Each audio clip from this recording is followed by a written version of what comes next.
Hello my dear students, कैसे हैं आप? I hope you must be in a very positive frame of mind. तो आज पढ़ने से पहले I have a thought for the day for you, and the thought for the day is a positive start will work better than a negative one. So please always make a positive start. Now the chapter today that we are going to study is gravitation, and the topic is gravitational intensity and gravitational potential. और ये पढ़ने से पहले let us see what do we mean by gravitational field. आपको पता है कि जैसे कोई बॉडी है, जैसे ये डस्टर है, इसके कारण मैं यहां पे कोई और बॉडी रखता हूं तो इसके कारण उस पर ग्रेविटेशनल फोर्स लगेगी। हालांकि ये फोर्स म्यूचुअल होती है, इस पर भी लगेगी उसके कारण, लेकिन अब मैं इसको सोर्स मास कह रहा हूं या सोर्स बॉडी कह रहा हूं। सोर्स बॉडी का मतलब जिसका मैंने ग्रेविटेशनल फील्ड डिफाइन करना है, तो वो सोर्स बॉडी हो गई, तो इसके कारण दूसरी बॉडीज पे फोर्स लगेगी।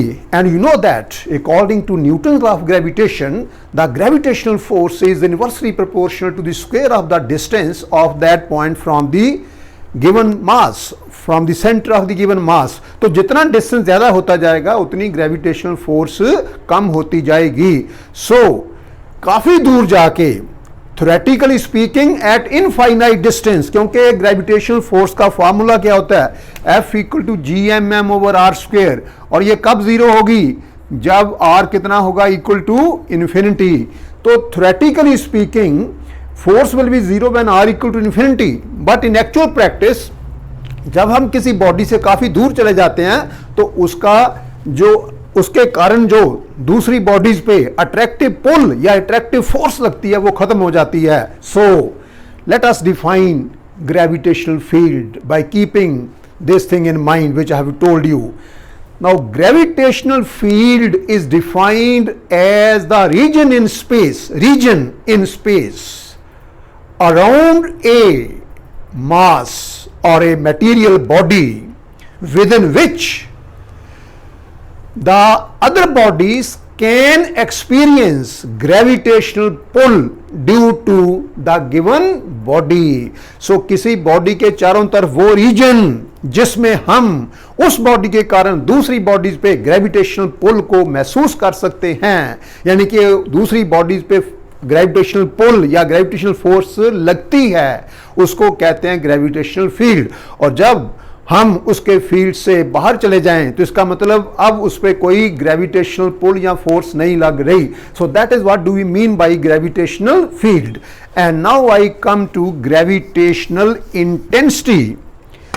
Gravitational intensity at a point in a gravitational field is defined as the force experienced by a unit mass or a body of unit mass, unit mass कह लो या body of unit mass placed at that point. तो मान लो आपके पास कोई body है, जैसे मान लो ये बॉडी है जो मैंने यहां पे स्फीयर बनाया, तो इस पॉइंट पे I want to find the gravitational intensity, और intensity of the gravitational field भी इसको कह सकते हैं। तो how do we define it? The gravitational intensity at a point in a gravitational field is defined as the force experienced by a unit mass, unit test mass भी कह सकते हैं, placed at that point.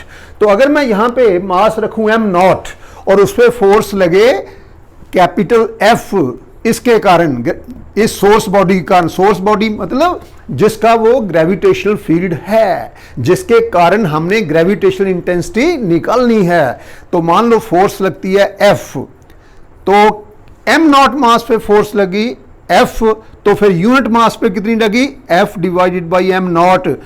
And according to our definition of electric intensity at a point, this force experienced by the unit mass must be equal to gravitational intensity, that is I equal to F over m0,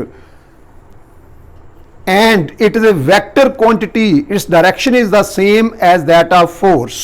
Its direction is the same as that of force. जिससे force लगती है वही इसकी direction होती है, और gravitational force आपको पता है हमेशा अट्रैक्टिव होती है, तो इस मास पे जो इसके कारण फोर्स लगेगी that will be in the downward direction, तो इसलिए ग्रेविटेशनल इंटेंसिटी की डायरेक्शन भी होगी इन द डाउनवर्ड डायरेक्शन। अब let us find an expression for the gravitational intensity, expression for gravitational intensity at a point, for gravitational intensity at a point, gravitational intensity. तो मान लो we have a source body, generally it is earth, तो मैंने bracket में अर्थ लिख दिया, source body मतलब the body due to which we want to find the gravitational intensity at the given point. So we have a source body of mass capital M and radius capital R. If it is earth, then M is the mass of earth and R is the radius of earth. We want to find the gravitational intensity at this point P, which is at a distance small r from the center of the source body. Now according to Newton's law of gravitation, F equal to G m m over R square, G m m over R square. और यहाँ पे क्योंकि मैंने मास रखा है m naught, तो I will write here m naught. Or you can say that इस m naught को नीचे ले आओ, तो I get F over m naught equal to G m over R square, And what is F over m naught? Have a look at this equation. Let me call this as number 1. So F over m naught is the gravitational intensity. That means I equal to Gm over R square, and that is the expression for the gravitational intensity due to this source body at a distance r from its center. In vector form, I can write this equation as, ये जो equation मैंने निकाली, formula निकाला gravitational intensity के लिए, I can write it as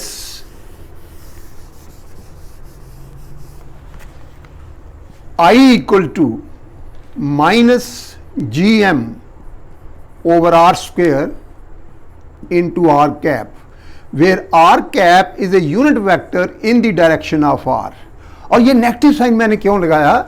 negative sign इसलिए लगाया कि this gravitational intensity is due to the attractive gravitational force of the given source body, which can be any body और it can be earth.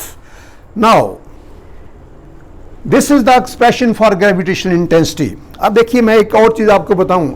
If I allow this body to fall from here, तो it will fall in the downward direction towards the centre of the source body with some acceleration, क्योंकि इस पे force कितनी लग रही है? F. If A is the acceleration produced in the body, then you know that according to Newton's second law of motion, F equal to m naught into A, and therefore A equal to F over m naught. Now let us call this as equation number, इसका नाम रख लो equation number 3, and let us call this as equation number 4, ये वाली जो आ गई. Now have a look at this equation, A equal to F over m naught, and here also F over m naught. That means right hand side of both these equations is the same, therefore left hand side should also be the same. So from equations 1 and 4, I can write that I equal to A.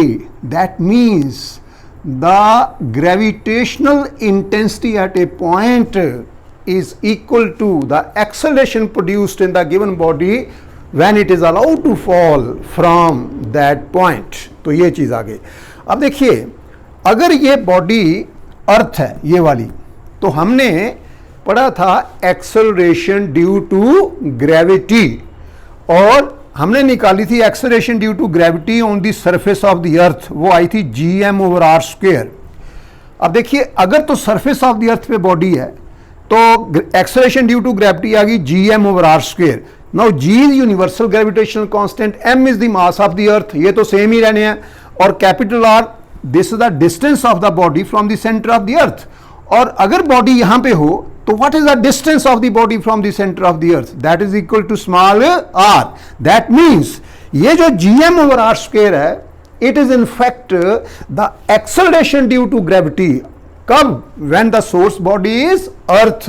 So gm over r square So we can write, if the source body is earth, then gm over r square, gm over r square equal to acceleration due to gravity at the given place, and therefore from this equation I can write I equal to g, and in vector form I can write I vector equal to g vector, and therefore remember the gravitational intensity at a point due to the earth is equal to the acceleration due to gravity at that point. तो ये हो गया gravitational intensity. Now we come to gravitational potential. Now how do we define gravitational potential? Gravitational potential at a point in a gravitational field is defined as the amount of work done in taking a unit mass or a body of unit mass from infinity to that point without acceleration. So I am defining gravitational potential. Gravitational potential. सुनो अच्छी तरह ये definition. I will repeat it for you. Gravitational potential at a point in a gravitational field is defined as the amount of work done in bringing or taking a unit mass or a body of unit mass, कहाँ से? From infinity to the given point without acceleration,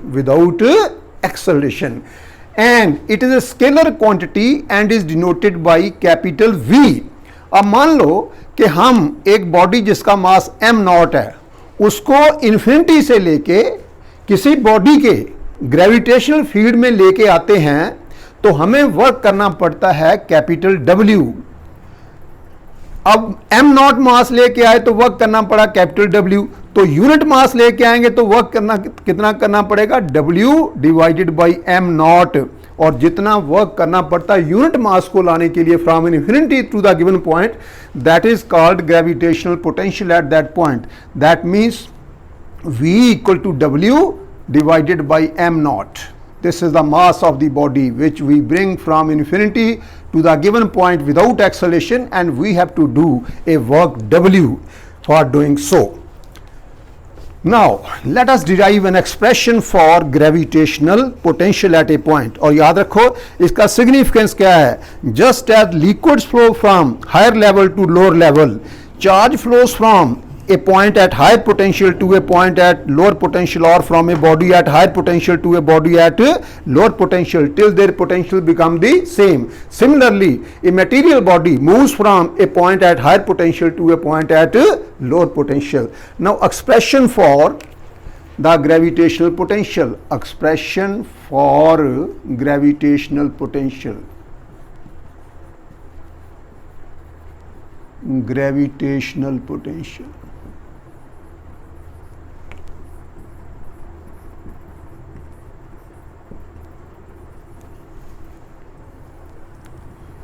Suppose this is the source body, it can be earth, और मैं ले अर्थ रहा हूं इसको. अब we want to find the gravitational potential due to this source body, that is earth, at the point P, which is at a distance small r from the center of the earth.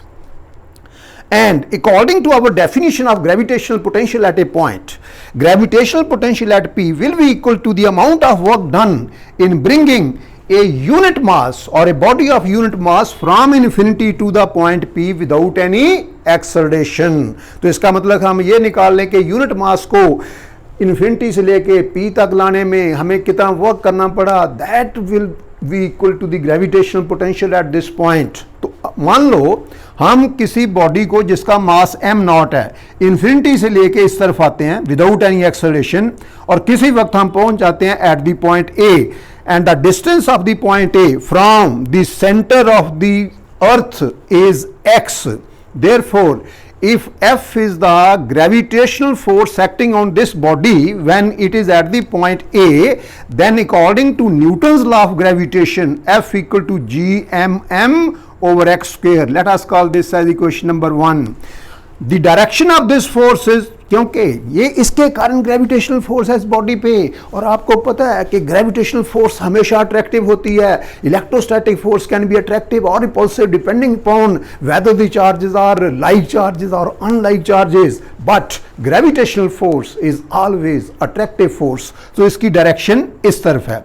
अब मान लो body को हम move करते हैं या body move करती है from the point A to the point B, so that its displacement is very very small equal to dx. और ये डिस्प्लेसमेंट इतनी थोड़ी है कि ए से लेके बी तक, वैसे तो जब डिस्टेंस कम होगा बॉडी का तो फोर्स बढ़ती जाएगी, लेकिन if the point B lies very close to the point A, then we can say that the force acting on the body between the points A and B is uniform, that is constant. और जब force constant होती है तो जो work done होता है, मान लो हमें वर्क करना पड़ता है बॉडी को A से B तक लाने में dW, then this will be equal to F dot dx, because when the force is constant, तो मैंने आपको वर्क पावर एनर्जी वाले चैप्टर में बताया था कि when the force is constant then the work done is the dot product of force and displacement. Now this is equal to F dx cos 0 degree. क्यों 0 degree? Because displacement is in this direction and the gravitational force F is also in this direction. That means F and dx are in the same direction, therefore angle between them is 0 degree, and cos 0 is 1, so this will be equal to F into dx. Now let us put the value of F from here. So we get dW equal to G mm over x square into dx. लेकिन और मास का नाम मैं m not लिख सकता हूं यहां पे, because I am bringing mass m not. नाम ही लिखें तो कोई फर्क नहीं, लेकिन इसको मैं टेस्ट मास कह रहा हूं इसलिए m नॉट लिख देते हैं साथ. Now this is the small amount of work done in taking the body from A to B through a very small distance dx. लेकिन हमने करना क्या है, हमने बॉडी को इन्फिनिटी से पॉइंट P तक लेके आना है, तो हमें ज्यादा वर्क करना पड़ेगा. Therefore if capital W is the total work done in bringing the body from infinity to the point P, then W will be equal to integral dW equal to integral, what is the value of dW? G m over x square into dx. G m naught over x square और साथ में आ गया dx. अब देखिए यहाँ g constant है, mass of earth constant है, ये टेस्ट मास है, ये भी कांस्टेंट है, वेरिएबल x है. हमने कहाँ से चलना है, इन्फिनिटी से, और x क्या है, distance of the body from the centre of the earth, and when the body is at infinity तो उसका डिस्टेंस भी कितना होगा, इन्फिनिटी. तो लोअर लिमिट इसकी आएगी इन्फिनिटी, और पहुंचना कहाँ पे है, एट द पॉइंट P, और जब P पे आगे तो कितना डिस्टेंस रह गया, स्मॉल r, तो upper limit is r. Now let us integrate it. Or you can say that this is further equal to G constant, M naught constant, integral infinity to R, और ये आ जाएगा 1 over x square dx, वो आ गया x raised to the power minus 2 dx, और limits infinity to R. This is further equal to G m naught into, ये आ जाएगा x raised to the power n dx, वो integral होता है x raised to the power n plus 1 over n plus 1, तो ये आ जाएगा x raised to the power minus 1 over minus 1, and limits are from infinity to r. Or you can say that capital W equal to, ये negative sign में बाहर लिख लेता हूँ, minus G m naught into 1 over x, क्योंकि यहाँ पे x की पावर नेगेटिव है, नीचे आगे प्लस हो जाएगी, और limits are from infinity to r, and this is equal to minus G m naught. अब लिमिट्स पुट करते हैं, अपर लिमिट है x r, तो x की जगह r लिख देना हमने, तो यहाँ पे आ गया 1 over r minus 1 over infinity, और 1 ओवर इन्फिनिटी हो गया 0. और you can say that capital W equal to minus G m into 1 over r minus 0, और यहाँ पे m नॉट आ गया. और you can say that W equal to minus g m naught over r. Now bring this m naught on this side. I get or capital W over m naught. W over m naught equal to minus g m over r. Now have a look at this equation. What is W over m naught? That is equal to the gravitational potential. So ये capital V बन गया gravitational potential at the point P. So V equal to minus GM/R and that is the required expression for the gravitational potential at the point P, and you can see that it is negative. So gravitational potential is always negative because it is due to the attractive gravitational force. और अगर body infinity पे है तो R infinity put करेंगे तो V zero आ जाएगा. That means gravitational potential eight infinite distance from the centre of the source body that is earth is zero. That is called zero level of potential gravitational potential. और जितना ये distance कम होगा उतना ही gravitational potential ज्यादा होगा because V proportional to 1/R. Now I come to units of gravitational intensity. तो मैंने आपको बताया था कि gravitational intensity is force over mass. तो इसके यूनिट आ जाएंगे जो फोर्स के हैं ओवर मास के. तो इसका SI यूनिट आएगा न्यूटन पर किलोग्राम, न्यूटन पर किलोग्राम. और CGS में आ जाएगा डाइन पर ग्राम. और इसके यूनिट क्या आएंगे ग्रेविटेशनल पोटेंशियल के वर्क ओवर मास. तो इसका SI यूनिट आ जाएगा जूल पर किलोग्राम और CGS आ जाएगा अर्ग पर ग्राम. और डायमेंशंस इनकी dimensions of gravitational intensity will be the same as those of force over mass. और force की क्या होती हैं m1 L1 T-2 और over m0 आ गया mass that is m1 m1 से गया तो ये आ गया m0 L1 T-2. तो ये बेटा ये आ गई एक्सेलरेशन वाली. और हमने प्रूव भी किया था कि gravitational intensity at a point due to the earth equal to acceleration due to gravity at that point. या in general also we can say that I equal to A. तो acceleration के बराबर है इसलिए डायमेंशन एक्सेलरेशन वाली ही आएंगी. सो अब इसकी डायमेंशन देख लेते हैं ग्रेविटेशनल पोटेंशियल की. इसकी डायमेंशन होंगी जो वर्क की हैं ओवर मास की. और वर्क या एनर्जी कोई भी हो किसी भी फॉर्म की एनर्जी हो वर्क हो डायमेंशंस होती हैं m1 L2 T-2 और ओवर आ जाएगा मास की वो m1. तो ये आ जाएगा m0 L2 T-2 और ये बन गया स्क्वायर ऑफ वेलोसिटी की. क्योंकि वेलोसिटी क्या होती है L1 T-1 तो उसकी पावर 2 आ गई. तो this is square of velocity. So that's all for today. I hope you must have enjoyed my lecture. Please like, share and subscribe to my channel. Thank you very much. Have a very good day.